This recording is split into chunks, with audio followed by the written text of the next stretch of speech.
Hello les petits pirates, suite et fin de la review de l'OP02. Il va rester une vidéo bien sûr pour regarder du côté des cartes alternatives, les cartes qui valent cher et qui sont trop belles. Mais on va finir en tout cas la review des cartes, des textes des cartes et de ce que j'en pense dans cette vidéo. Donc avec les cartes noires. Et on va commencer tout de suite avec le premier personnage noir de cette OP02. J'ai nommé Izuka, coup de 3, attribut / puissance de 4000, valeur de compte 2000, elle est de type marine, donne x1. Une fois par tour, quand ce personnage combat et met KO un personnage adverse, vous remettez ce personnage en mode actif. J'adore cette carte. Déjà, c'est une 4000 pour 3. Bon, ok, certes, elle aurait pu être à 5000, ça aurait été encore plus balèze. Mais de toute façon, vous allez la booster à donne x1 pour activer l'effet de cette carte. Mais en fait, non, mais elle est trop forte. J'ai rien à dire sur cette carte. Elle peut mettre KO 2 cartes sur le terrain adverse, ou elle peut attaquer un personnage sur le board adverse et derrière se redresser pour attaquer le leader. Non, vraiment, cette carte, il n'y a rien à dire. Elle est super forte. Valeur de compte de plus 1000 en plus qui la rendra toujours viable. C'est exactement comme le Hawkins vert qu'on avait vu dans le starter Kid. Mais cette fois-ci, elle est obligée de mettre KO un personnage adverse pour pouvoir se détape. Le Hawkins du starter vert, il devait juste attaquer un personnage. À partir du moment où il a attaqué un personnage, il pouvait se détaper à la fin de l'attaque. Mais ici, on a une carte à 3. On n'a pas une carte à une valeur de 5. Donc vraiment, cette carte, je la trouve excellente. Elle met une pression incroyable sur l'adversaire. Voilà, ça commence bien le noir et je vous assure que ça va être bien. Je vous assure que ça va être très bien. On continue avec Onigumo, coup de 5, puissance de 6000, valeur de contre 2000. Il fait partie de la marine, mais de toute façon, toutes les cartes noires font partie de la marine. C'est un petit peu l'archétype, j'ai envie de dire, du noir. Ça va changer dans les prochaines éditions, mais là, c'est full marine pour l'instant. Donc s'il y a un personnage avec un coût de 0 sur le board, que ce soit le vôtre ou celui de votre adversaire d'ailleurs, cette carte gagne Banish. Banish, c'est, je vous rappelle, si cette carte fait des dégâts au leader adverse, au lieu de rajouter une carte de ses points de vie à sa main, il va tout simplement la jeter directement dans la trash, dans la poubelle, dans la défausse, et sans activer de capacité trigger. Elle est bien cette carte, valeur de compte de plus 1000, une valeur à 0 sur le board adverse, ça arrivera très souvent dans le deck noir. C'est peut-être pas une carte qu'on va mettre en x4 dans le deck, mais vraiment avoir la possibilité d'accéder à une attaque banish, c'est pareil, ça fait peur à l'adversaire. Bonne carte. Carte suivante. Première super rare pour l'OP02 du côté des noirs, et pas des moindres puisqu'il s'agit de Kuzan, coup de 4, attribut spécial, puissance de 5000, il n'a pas de valeur de contre, il est de type marine, et elle est très bien. Alors pour 4, quand vous la jouez, vous piochez une carte. Déjà ça, c'est excellent. La carte, elle s'arrêterait là, je dirais, je la joue en fait, c'est évident. Tu mets une 5000 sur le board et tu pioches une carte. C'est gratos. Mais en plus, quand cette carte attaque, vous donnez jusqu'à un personnage adverse un coup de -4 pendant la durée du tour. Cette carte, elle est incroyable. Elle vous fait avancer dans le deck et elle synergise avec tout ce que vous allez faire pour gérer le board adverse. Vous donnez -4 de coups à une carte qui est même pas de 7 ou moins, qui est même pas de machin. Non, vous donnez -4 à n'importe quelle carte sur le board adverse quand cette carte attaque. Elle est juste ultra balèze, indispensable pour les decks noirs. Si j'ose dire, on passe à la carte suivante. La carte suivante, c'est un personnage sans capacité qui fait également partie de la marine, c'est Komi. Coup de 1, attribut /, puissance de 3000, valeur de compte de plus 1000. Voilà, il fait partie de la marine. Pas grand chose à dire, l'artwork est sympa sans plus. Carte suivante. Et la carte suivante, je l'aime beaucoup, c'est Kobi. Kobi, coup de 3, attribut strike, puissance de 4000, valeur de compte de plus 1000. Il est de type marine, vous l'aurez compris, je vais me répéter beaucoup là-dessus. Quand vous la jouez, vous pouvez défausser une carte depuis votre main, puis vous mettez KO un personnage adverse avec un coût de 3 ou moins. Alors, elle est bien, ça coûte que 3 pour mettre KO un personnage qui va pouvoir même avoir des coûts très élevés, parce que vous pouvez diminuer les coûts des cartes adverses dans le noir, vous l'avez compris, mais défausser une carte de votre main, c'est les effets moi qui me gênent un petit peu. Ok, on a vu qu'on pouvait piocher avec le Kuzan juste avant, mais d'ailleurs il y a 2-3 moteurs de pioche dans le deck, ce qui est pas dégueulasse, mais ouais, défausser une carte pour gérer un personnage de 3 ou moins, je sais pas. Bon, après il a une valeur de compte de plus 1000, c'est pas une carte morte, c'est une bonne carte, mais défausser une carte dans ce jeu, ça fait toujours très mal. Mais oui, bonne carte, sans doute jouer dans l'OP02, là, dans le format OP02. À voir. Il y a d'autres cartes à jouer qui gèrent des cartes avec des coûts peut-être un petit peu plus élevés. Peut-être que c'est ces cartes qu'on va jouer. mais c'est toujours sympa. Voilà, c'est une carte rare. On passe à la carte suivante, encore une super rare. Vous l'aurez compris, on va avoir le triptyque qui sera en SR du coup dans cette OP02. Et là, on va enchaîner du coup avec Sakazuki. Coup de 6, attribut spécial, puissance de 7000, pas de valeur de contre. Il est de type marine et quand vous la jouez, vous pouvez défausser une carte de votre main et vous mettez KO un personnage adverse avec un coup de 5 ou moins. Voilà, typiquement je préfère cette carte là, la carte qu'on vient de voir juste avant. Ça met une énorme présence sur le board. Vous pouvez mettre KO un personnage adverse avec un coup de 5 ou moins. Potentiellement des grosses cartes, des gros bloqueurs, des lots de l'OP01. Voilà, il y a plein de cibles sympas à 5 ou moins et sans que vous ayez besoin de réduire les coûts des cartes en face. Si vous y arrivez, bien sûr, vous pourrez défoncer des cartes qui ont des coûts encore plus élevés. Moi, je l'aime beaucoup, cette petite Sakazuki. Voilà, moi, j'aurais tendance à mettre toutes les SR dans le deck sans réfléchir. Prochaine carte, ce sera Django. Coup de 2, puissance de 3000, valeur de contre 2+1000, il est de type marine. Si vous avez full body, ce personnage ne peut pas être mis KO au combat. Alors, j'aime bien cet effet. Mais honnêtement, il y a une carte promo qui est sortie avec l'avant-première, qu'on verra pas au cours de cette vidéo, mais je vous dis qu'il dit en fait c'est une smoker qui peut pas être détruite par des effets de votre adversaire. Et ça, je trouve que c'est bien mieux, bien mieux. Elle peut être nativement pas détruite par des effets de votre adversaire. Ici, là en fait elle peut être gérée super facilement. Elle peut pas être mise KO au combat, mais c'est une 2 avec une puissance de 3000, donc tous les decks rouges vont pouvoir la gérer facilement. Tous les decks noirs, on n'en parle même pas. Donc je la trouve moyenne, d'autant plus qu'il faut que vous ayez full body sur le terrain. Donc ouais, bof, je la jouerai jamais.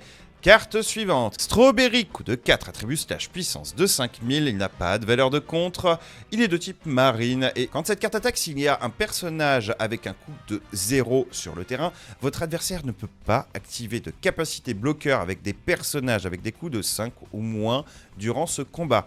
Donc littéralement, en fait, ce que vous dit cette carte, c'est que vous allez pouvoir attaquer sans vous méfier des bloqueurs. Parce que même si votre adversaire il a un bloqueur à 6 de coups par exemple, mais vous jouez noir, donc vous réduisez les coups, donc vous en fichez un peu, ce sera très souvent un bloqueur de 5 ou moins. Donc voilà, vous attaquez, vous avez une carte pour attaquer à 5000 qui ne pourra pas être bloquée.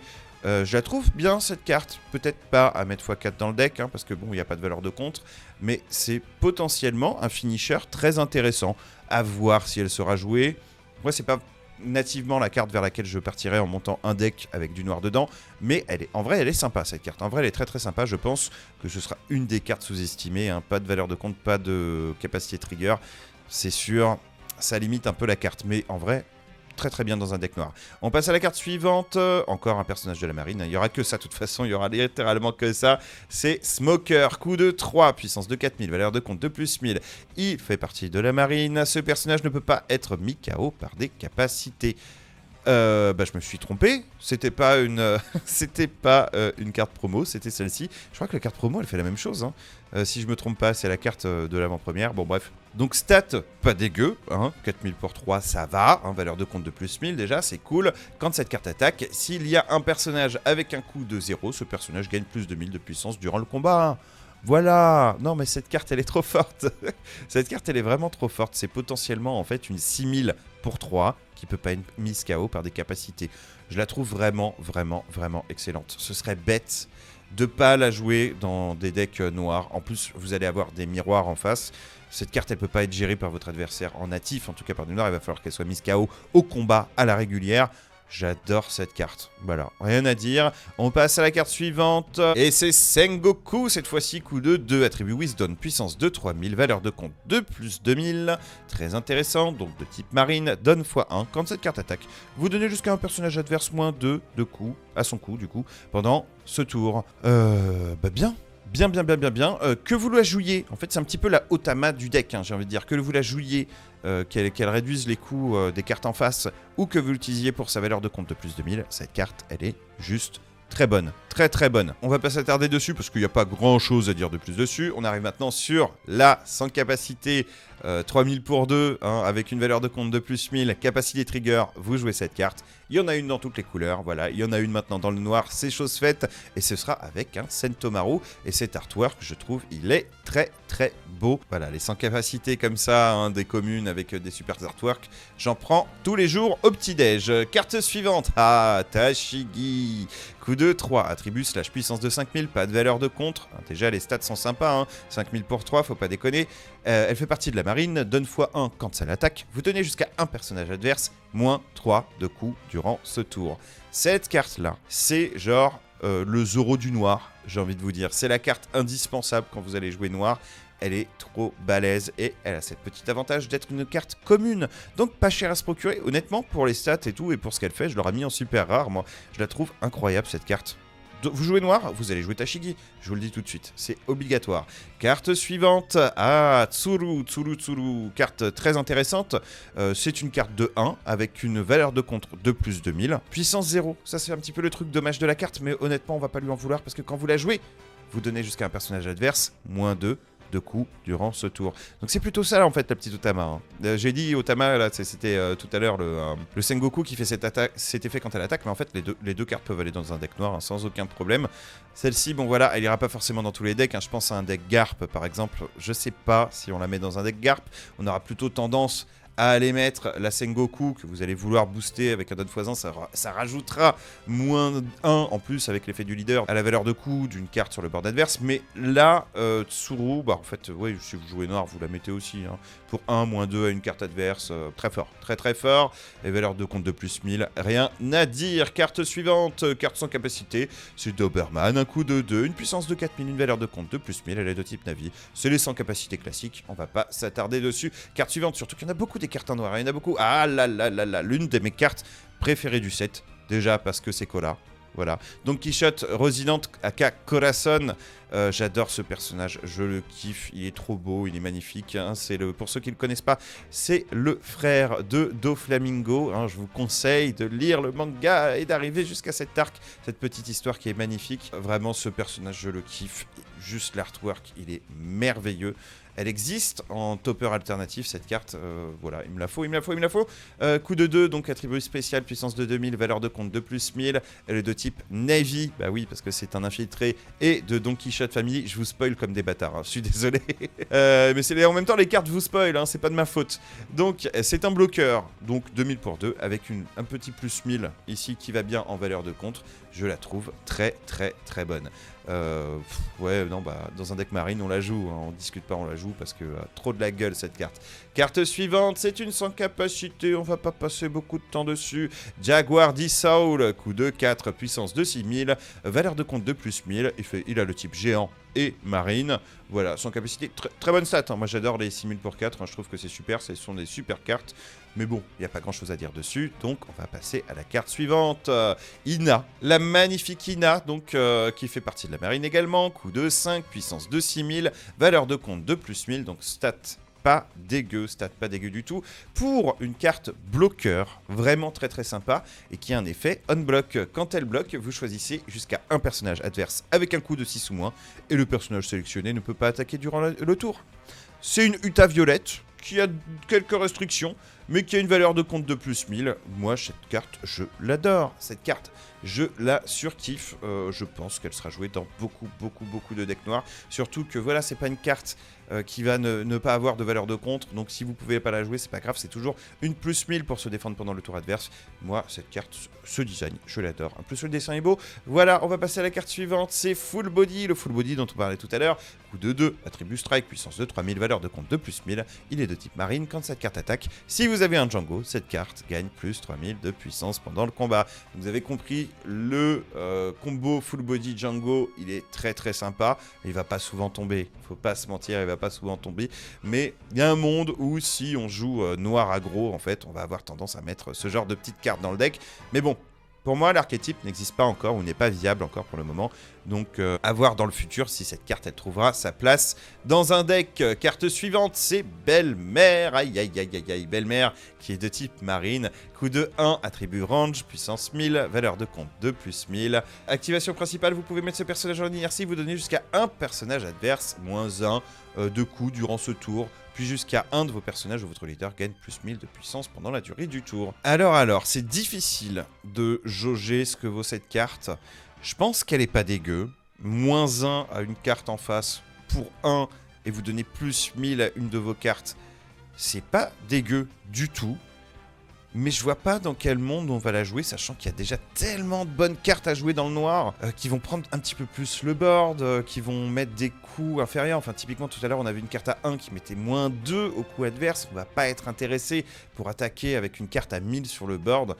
Je la trouve moyen, hein. Potentiellement, ça donne une cible à votre adversaire. Votre adversaire va pouvoir la gérer facilement. Donc voilà, il va envoyer une carte à 2000 dessus. Ça vous évite de vous prendre une attaque sur votre leader, par exemple. Mais waouh, non, je vois pas un monde où je jouerais cette carte dans un deck noir. Bien que la carte soit sympa, que le personnage on le kiffe, non, ce sera un non merci pour moi. Ça reste pas dégueu, hein, ça reste pas dégueu. Pareil, si dans le futur, je vous dis, on revoit un deck aggro noir avec des cartes à faible coût, avec possibilité de gérer donc d'autres cartes de type zoo en face, par exemple, voilà, ok, ça ira, mais pas convaincu pour l'instant.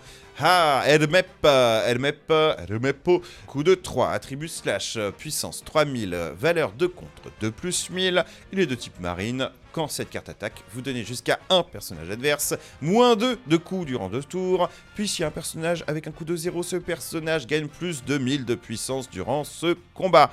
C'est la carte améliorée tout simplement du Sengoku qu'on vient de voir juste avant. Et puis voilà, très souvent ce personnage il va avoir plus de 1000 de puissance, donc ce sera une carte à 5000 en fait, hein, voilà, très facilement. Et puis l'effet qui se coule de la carte, trigger, jouez cette carte. Voilà, là c'est une 3000 pour 3 que j'ai bien envie de mettre dans des decks. L'effet trigger, il est cool. En fait, l'effet trigger, il est cool. Vraiment, cet effet de on-attack, hein, quand attaque, il est vraiment très sympa. Valeur de compte de plus 1000. Pas grand-chose à dire à cette carte. Peut-être qu'il y aura de meilleures cartes à mettre dans les decks, mais vraiment, cette carte, elle est 100% jouable. Il n'y a pas beaucoup de cartes mauvaises hein, dans le noir, en fait. Hein. Vraiment, il n'y a pas de carte bof. Cette carte, elle est vraiment très très bonne, je trouve. 3000 pour 3 à jouer de façon native, c'est bof, on est d'accord. Mais l'effet, il est trop fort. L'effet il est trop fort. Peut-être qu'on aura tendance à vouloir mettre de la Tashigi plutôt que de la Helmep. Mais Tashigi, elle n'a pas de valeur de contre. Helmep, oui. Carte suivante, encore une SR. Et on finit le triptyque avec Borsalino. Tiens, d'ailleurs, je remarque que Carotte s'est trompé et a écrit Barsolino. Bon, c'est pas grave. Carotte, faut changer ça, faut changer. Donc, coup de 4, attribut spécial, puissance de 5000, valeur de compte de plus 1000, il est de type marine. Pendant le tour adverse, ce personnage gagne plus 1000 de puissance et ne peut pas être mis KO par des capacités. C'est très très fort, d'autant plus que c'est une carte bloqueur. Donc potentiellement, bah voilà, c'est un bloqueur ingérable. Hein. Il est en mode action, il attend, il est là pour bloquer à 6000 pour 4 quand même, c'est pas du tout dégueulasse. En plus, une valeur de compte de plus 1000. Les stats sont ouf, les stats sont complètement ouf. Et puis voilà, c'est un bloqueur à 6000. Votre adversaire attaque à 5000, facilement bloqué. Voilà, j'adore cette carte très très forte. Artwork magnifique, hein, si vous aimez Borsalino, j'adore sa gueule, j'ai beau ne pas l'aimer en vrai, parce que voilà, c'est un gars de la marine et il est pirate, hein, mais ouais, non, j'adore sa tronche, j'adore son dessin. Carte suivante, c'est Garp, le grand-père de Luffy, donc, qui a sa petite carte à 3000 pour 2, attribut strike, valeur de contre 2 plus 2000. Elle a un effet qui sera très sympa dans le deck Garp, hein, puisque donne x2, quand cette carte attaque, vous mettez un personnage adverse avec un coup de 0 KO. Donc ça arrivera très souvent hein, d'avoir des personnages avec un coup de 0 dans le deck Garp en tout cas, mais d'une manière générale également dans un deck noir. Elle a une valeur de contre de plus 2000. Je trouve cette carte très très sympa. Et de toute façon, il n'y en a aucune des mauvaises cartes dans le noir, j'ai l'impression, et c'est pour ça que tout le monde va jouer noir et que ça va être très difficile cette OP02. Mais bon, vous savez, hein, si tout le monde joue noir, on va jouer les decks qui contre le noir, et croyez-moi, il y en a.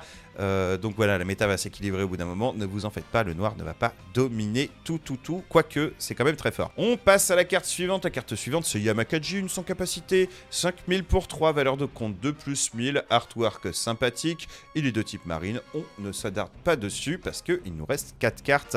On commence avec les événements, on n'aura pas de terrain en noir. Et c'est tant mieux, hein. Mais bon.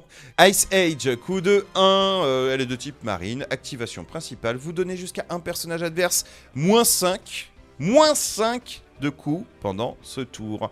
C'est trop balèze. Si vous n'avez pas envie d'établir un board avec des cartes qui ont besoin d'attaquer pour réduire le coût des cartes adverses, hein, vous pouvez le faire tout simplement avec cette carte-là. Vous allez jouer des cartes événements comme ça qui vont baisser le coût drastiquement des cartes adverses, et vous allez jouer d'autres cartes avec un coût un petit peu plus élevé qui vont détruire, gérer ces cartes. Cette carte-là, elle est incroyable, mais c'est pas tout. Effet trigger, vous mettez KO un personnage adverse avec un coup de 3 ou moins. Ni plus ni moins, très très fort. Franchement, j'adore cette carte. Elle est même cheatée. Je l'aurais mis à 2, personnellement. Le coup, je l'aurais mis à 2, parce que la capacité trigger, elle est juste complètement fumax. Vous allez voir qu'elle synergise très bien avec une prochaine carte qu'on va voir. La dernière, d'ailleurs. Mais on va passer à Yazakani Sacred Jewel. Coup de 1, elle est de type marine. C'est une carte que vous allez jouer en contre. Cette fois-ci, vous pouvez vous défausser d'une carte de votre main et vous sélectionnez un de vos personnages. Le personnage sélectionné ne peut pas être mis KO pendant ce combat. Je la trouve très bien, cette carte. Je la trouve très bien, mais en même temps, j'ai pas envie d'en avoir 8000 dans mon deck, parce que défausser une carte de sa main, ça fait quand même très très mal. Des fois, votre adversaire, il va juste attaquer genre à plus 1000 ou à plus 2000 de vos cartes sur votre board, et vous allez préférer vous défausser en fait de cartes avec des valeurs de contre, hein, plutôt que jouer une carte qui vous oblige à défausser une autre carte de votre main. Mais admettons, votre adversaire, il attaque, je sais pas, il booste une carte à 10 000, il attaque une 5000 sur le board pour être sûr de la gérer. Derrière, vous défausser 2 cartes de votre main, et puis elle part pas, et votre adversaire il a juste gâché son tour. Donc ouais, je la trouve vraiment sympa, mais peut-être pas justement à mettre 4 fois dans le deck. Bon, après, effet trigger, vous mettez KO un terrain adverse avec un coût de 3 ou moins. Ça c'est fort. C'est malheureusement très optionnel, parce que c'est une capacité trigger, mais vous allez pouvoir détruire un terrain sur le board adverse, et ça, je trouve ça très très agréable, très très fort. Mais c'est pas un truc que vous contrôlez, puisque c'est une capacité trigger. On va passer à la prochaine carte, Météor Volcano. C'est une carte cette fois-ci qui a un coût de 2, hein, c'est la carte rare du côté des événements noirs. Activation principale, vous mettez KO un personnage adverse avec un coût de 1 ou moins. Très simple, très efficace. Je ne sais pas si elle va être jouée, puisqu'il y a plein de personnages qui vont mettre du board et qui vont pouvoir gérer aussi des cartes avec un coût comme ça de 1 ou moins. Ouais, je la trouve bof. Après, voilà, c'est pour ça qu'on va la jouer cette carte aussi. L'effet trigger, vous piochez 2 cartes. Voilà, et vous défaussez une carte depuis votre main.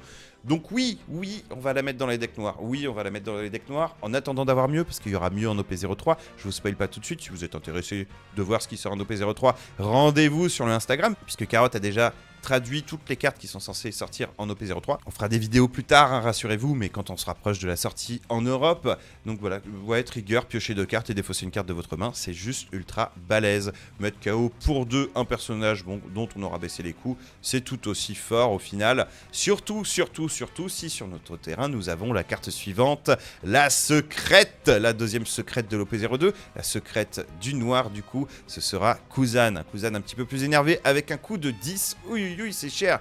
10 000 pour 10, c'est cher, pas de valeur de contre. C'est un ancien de la marine, hein, il fait pas partie de la marine. Et puis, bah, vous allez voir l'effet.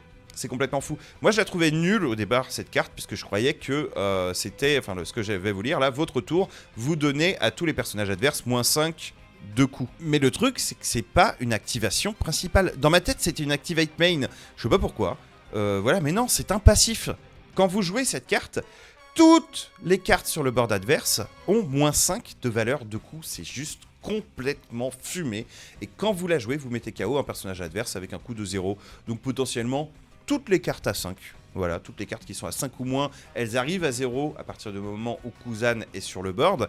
Mais également, vous aurez potentiellement des cartes qui vont vous permettre aussi de baisser le coût, par exemple, en attaquant. On en a vu tout à l'heure, hein, des cartes qui attaquent et qui baissent le coût de moins 2. Là, enfin, vraiment, cette carte, elle est indispensable pour le deck noir. Pour n'importe quel deck noir, vous jouez Kuzan, il est complètement fumax. Vous allez peut-être le mettre en x4, peut-être en x3, peut-être en x2, mais au minimum en x2, vous ne pouvez pas vous permettre de ne pas mettre cette carte dans votre deck. Elle est trop abusée. Bon, à part si vous n'avez pas d'argent, ça, ok, je le comprends. Vous allez jouer avec le starter natif, pas de souci, je vous en veux pas. Et c'est là-dessus qu'on va se laisser. Donc n'hésitez pas à dire ce que vous pensez de mon analyse dans les commentaires. Si vous êtes d'accord, pas d'accord, d'accord. S'il y a une mauvaise traduction, j'ai l'habitude de ce genre de commentaires, vous inquiétez pas. Mais également, n'hésitez pas à nous soutenir avec un petit commentaire élogieux, hein, ça fait toujours plaisir. Des petits pouces, des partages, surtout partagez la chaîne. La prochaine vidéo, ça va être donc une vidéo sur les cartes alternatives de l'OP02. J'espère qu'elle vous plaira. Et après, on va passer aux ouvertures. Moi, j'en peux plus, j'attends que ça d'ouvrir mes boosters. Oh, j'attends que ça. Allez, moi, physiquement, là, j'enchaîne sur les cartes alternatives et puis après, je vais tout ouvrir parce que j'en peux plus. Je vais craquer. Sur ce, les petits pirates, des petits bisous et je vous dis à très vite pour une prochaine vidéo. Ciao!